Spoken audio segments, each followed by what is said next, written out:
Welcome back, you guys. This is episode 4. We are like rolling through these. So, today I wanted to talk about something that I've been going through over the past like 6 to 12 months, and it's stepping into my most abundant timeline. And I know a lot of this is going to hit home for a good amount of you guys out there because we are all stepping into, after this huge collective period of death, like shedding, like going to fucking war, hell and back, slaying the demons that you brought along with you into this period. And we're stepping out of that, right? Like we did the work, we did the fucking work, we went into the darkness, and now as a collective, we are moving out of this period into rebirth. And you know who you are, right? Like it's you and you. It's me and you, right? But it's ultimately you and you. You know deep down whether you did the work or not. And if you did, you over the past 6 to 12 months are entering this rebirth process of stepping into your most abundant timeline, right? But as a collective, we're really redefining what that means, right? Because in this period, we are now going through this like recalibration of what abundance really is. What does abundance really mean? We're redefining what that means. And there's just been this collective shedding of the perceived value of the material world. And this is something that me personally have struggled with and really just like fumbled and stumbled through navigating as collectively as we go through this process. And so I think that talking about it and adjusting to it, and I feel like I'm coming to the other side of it, has really helped me. And I'm just going to share my thoughts with you today. I think that if you guys know me and know my story, I don't talk too much about this, but I grew up in a pretty affluent household. My dad is a lawyer. He owns his own law firm. My mom is a human resource director. They both have had amazing professional careers, amazing education, and education and making money was like drilled into me from a very young age. It was like, support yourself, go to school, get the degree, get the job, do what you need to do to make money, and create this stability, right? And my dad had always said, do what you love, right? Do what you love and the money will follow, but make sure you always have money. And to an extent, I understand that, right? And I get that. They grew up in a different time. My mom is a first generation, right? She came over here at the age of 4. And so she had to assimilate and make her way in the best way that she could. And my dad, was raised very differently, right? His parents had generational trauma and valued different things, right? To some extent, they were like, how do I survive? How do I just survive? And how do I get by? And how do I create the best life possible that I can for me? And how do I like instill that into my children? And so we're all a product of a fucking generational trauma, right? And so the story of me putting my material world and money and accolades and status really started from a very young age. At 18 years old, I remember this, like just graduating from high school. I started working when I was 16 at a shoe store, and I was there for 5 years, and it was the best job I ever had. Best job I ever had. It was so fun. I mean, obviously besides the one I have now, right? But it was just fun. I loved everyone that I worked with. I got to talk to so many people. It was like low pressure, and I enjoyed it. It was just fun, and it wasn't about the money. And I remember being 18 years old though, and I just had like this program in me that was like, I was making $10 an hour. I was like, this isn't enough. This isn't enough, right? And if I were to go back now, I would just be so present and soak in every single beautiful moment that I had there. But I couldn't then, right? Because I was like, this isn't enough. This isn't enough money for me. I need to be making six figures. I remember like sitting down with my dad on the couch after coming home from work, being like, I need to put together a budget. I need to put together a budget. I need to figure out what I'm spending. I need to figure out how much I want to be making. And he was like, okay, perfect. So I put the budget together and he was like, what'd you come up with? And I was like, well, I need to be making about $100,000 a year to feel comfortable. And I remember he laughed, right? Because I'm like 18 years old, right? This was fucking, I don't know, 2013, right? That's a lot of money for someone my age who like was just starting college, right? That was the programming. Let me like make that distinction. That was the programming. $100,000 seemed like this massive amount of money to me and to him, right? For someone my age. And so I was like, you know what? I'm going to be happy when I make that six figures. I remember saying that, like, I will feel comfortable when I make six figures, when I make the $100,000. I'll feel like I'll be able to live the way that I want to live. Okay. And 9 years later, I fucking did it. It wasn't hard. It was very easy. Like, spoiler alert, making money is probably the easiest thing that humans can do. Like, it is so abundant. It is so around us. It is everywhere, right? And I did it. Like, I followed the path. The path was very clear. I went to college. I graduated. I got a job. I got my MBA. I got promoted. And I just like up. Like 9 years later, six figures, right? And it was like, first off, very anticlimactic. Like, let me tell you that. Like, it was kind of just like, oh, okay, you know? I thought it was going to be this, like, I did it. Like, no, it's very anticlimactic, right? But, you know, it was from that moment, even like a year ago, like 2 years ago, 3 years ago, when I like made my vision board of when I was going to buy the house, you know, have the car, go on the trips and all of that. I did it, right? I bought a $500,000 house, like all by myself. Like, I own this house and I have my dream car, right? I have the clothes, I have the bags, I have the vacations. I have all that. I even have like the picture perfect family, right? Like on paper, even though we're an unconventional family, right? We are a blended family. I have that. It's like the perfect husband with the great job and the two kids. And we live in the $500,000 house in the suburbs and it's like la-di-da, woo, you know, like, but even from there, stepping into what I would quote unquote call the most abundant timeline of my life, there was still this huge gaping hole inside of me. And it's because I wasn't focused on, from a like authentic standpoint, fostering my internal world in the way that I should have. All right, I'm gonna like dive deeper into this because I think a lot of you guys can relate to this, especially the people in my collective, especially the people who understand like the mechanics of this world and how it works. I've known from a very young age that I was like the creator of my world, like truthfully, right? Like, if you know tarot, I've always seen myself as a magician card, right? I have all of the tools and I know how to create things. I just do. Okay. I have been a master manifester, even if it's not what I was calling it, right? Before any of all of this, like, like law of attraction, whatever blew up.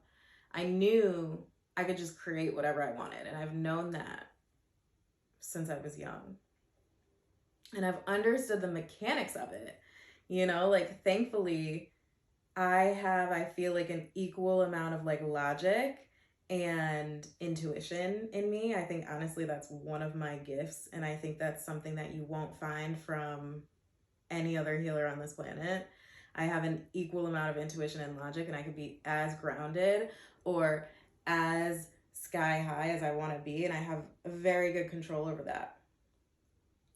But I understood, and I've always understood the energetics and the mechanics of how manifesting and the creation process works, right? And so I understood that I could manufacture feelings within me to essentially change my internal world to receive and allow and attract what I wanted in my physical reality to show up. Like, I've always done this. I've like controlled my thoughts, I've controlled my feelings, I've manufactured these internal states of being to attract what I want. Okay? But what I didn't know, and this could be like an age thing, I think it's a combination of both, right? Like, I awakened to more and more of my spirit and my power, and I also got older and recognized that like none of this shit matters. Like, newsflash, none of it matters. The only thing that matters is in here. It's inside of you. But from manifesting, I was like calling things in from an egoic standpoint, right? It was like, do the process, manufacture the feelings, and get the stuff. Easy. I'm like, what can be like, what is there more to life, right? I just do this and then I get this, and it's a game, and I can like play whatever role I want in this life. And I have manifested everything that I have, right? Like, consciously, the relationships, the business, the jobs, the cars, like the houses, whatever. Like, I've manifested consciously my entire life. And what I recognize is that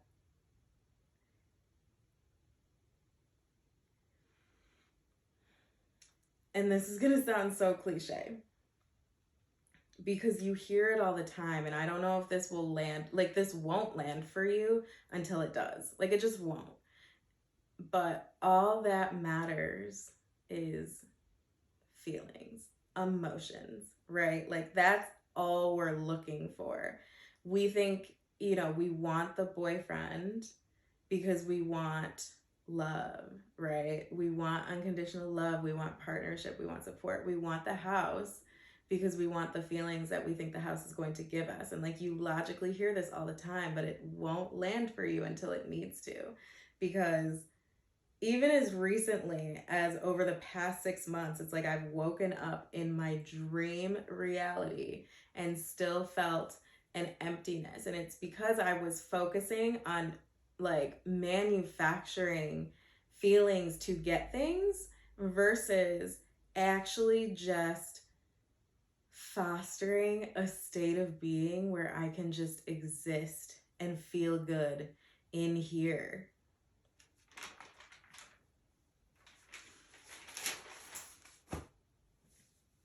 Like, the truth of the matter is, the way that I was approaching life before was like, I was like a spiritual toddler. Like, a lot of like what you see, a lot of the content out there, a lot of law of attraction, a lot of manifesting content, a lot of the like witchcraft content, a lot of the alchemy content out there is a lower level consciousness than you actually think. And like, I thought this for myself. I'm like, oh, like, I figured out life.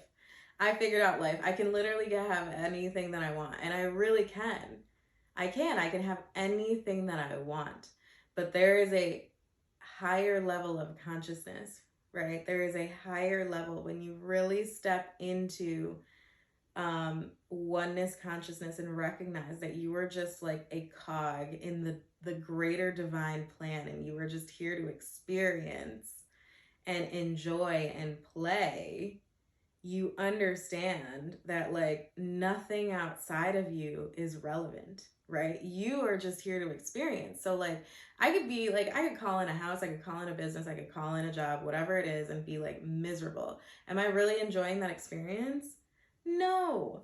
But the thing about it is, as everything is, this level of consciousness is a necessary step in your spiritual evolution, in your physical evolution, mental and emotional evolution. And I recognized like there was no way for me to bypass this step. I logically could understand that all that matters is my internal state. But I had to experience it for myself. It is part of the learning process that I came here to understand.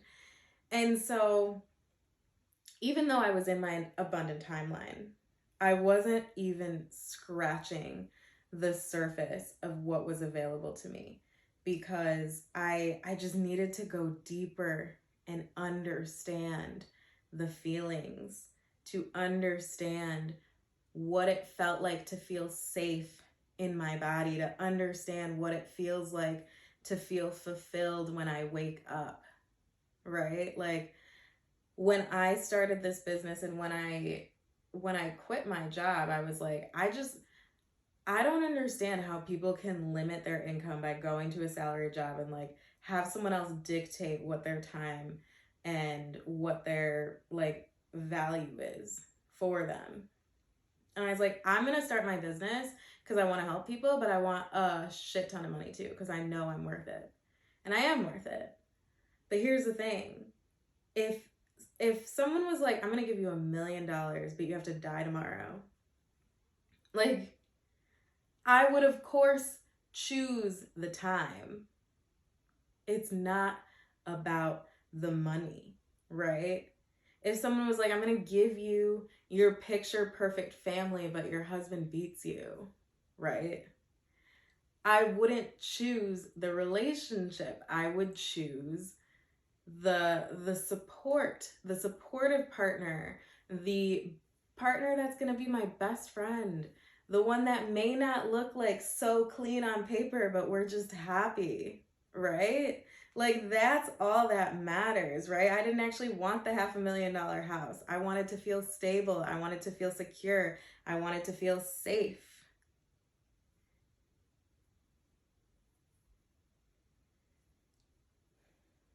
And so, stepping into your most abundant timeline from this level of consciousness is recognizing that it's time for you to take an audit of how you are defining abundance. It was definitely time for me. I was like defining abundance and success in a way that was very egoic, in a way that was very from like a lower level consciousness, which is okay, right?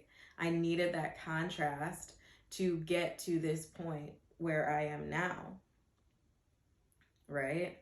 And like, this is for my spiritual people out there, because I will be the first one to raise my hand and say, like, even though I had this like vast knowledge of how everything works, you can logically understand that you are a human having or you are a spirit having a human experience, and you can understand the mechanics and the energetics of how all of this works, but it will not land for you until it lands for you where you really fully come online and know in your body, right? Like, I was a spiritual toddler.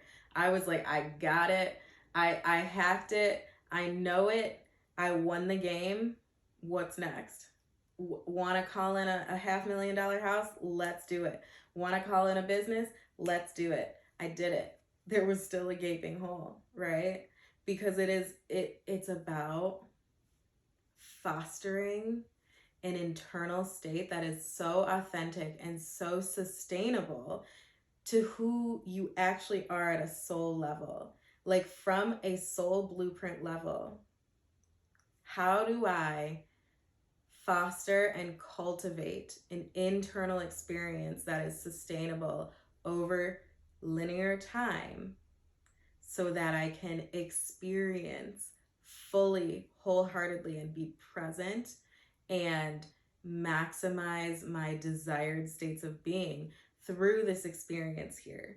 Because that's all we have, right? We're here for like such a short period of time when we look at like the vast expansiveness of the universe. So it's really about just feeling happy, feeling sad, feeling fulfilled, feeling unfulfilled, feeling tired, feeling energized, right? It's about feeling and experiencing. It's not about the things.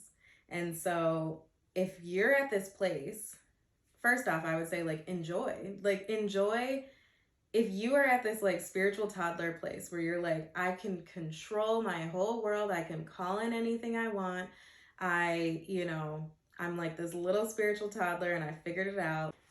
I can call in anything I want, I can be this master manifester, and like I've won the game, and I did it, I won the game. Like, just know that, one, this is a necessary step in your evolution, your spiritual evolution, and you will, from this contrast, be able to level up and understand that you are this like divine cog in this beautiful divine plan, and what part you actually play in all of that, right? But also, just know, if you are at this place where you're like, I am the magician, I'm this master manifester, why do things still feel empty for me? Well, it's because you are not looking for things, right? You're looking for love, right? You're looking for love. You're looking for fulfillment. You're looking for human connection. You're looking for purpose. You're not looking for the business. You're not looking for the relationship. You're not looking for the car. You're not looking for the house. You are looking for states of being, internal states of being. So here's some things I can tell you about stepping into this most abundant timeline and redefining success for you as we all like collectively step into this rebirth period. When you're building this new life, which you will be, like the energy right now is very much giving grind and build for the next 40 days so you can set up the next chapter, the next decade, the next book of your life, right? Like this summer right now, it is June, I think today is the 6th. Like it is hot girl summer. It is like, let's fucking go summer. Like it is, I am ready to step into this new book. And I'm not talking about grinding when it comes to like physically working, unless if that's like the vibe you want to create, right? Everything, that's the whole point of this experience. You have your own soul blueprint, like you have your own journey. And so like you feel that.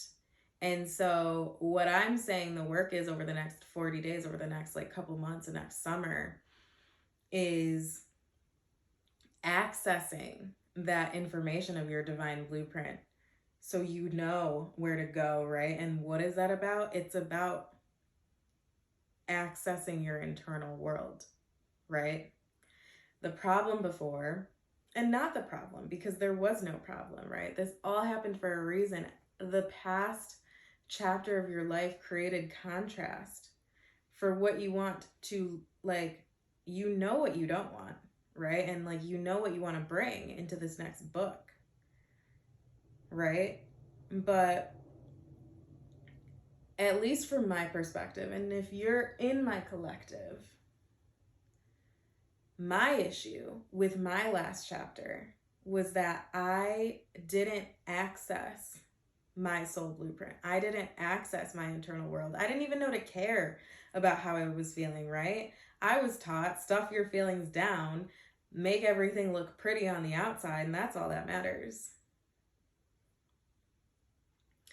And so moving into my next book over the next decade, I am focusing on accessing my internal world, my soul blueprint, and creating and cultivating an internal state of being, a life that fosters and that is like aligned with my soul and my plan, my journey. Okay. And so that's the work over the next 40 days, being your most authentic self, aligning your life to fit that, but like with a focus of just doing what you need to do whatever it is. And it doesn't have to make sense, right? Going against societal norms, going against what your bank account says, going against what your partner says, doing whatever you have to do to feel and experience the states of being that you are looking for, that you are trying to cultivate over the next decade, right? Like, I'm prioritizing love. I'm prioritizing authenticity. I'm prioritizing fulfillment. I want to feel those things. I want to feel authentic. I want to feel aligned. I want to feel love. I want to feel success.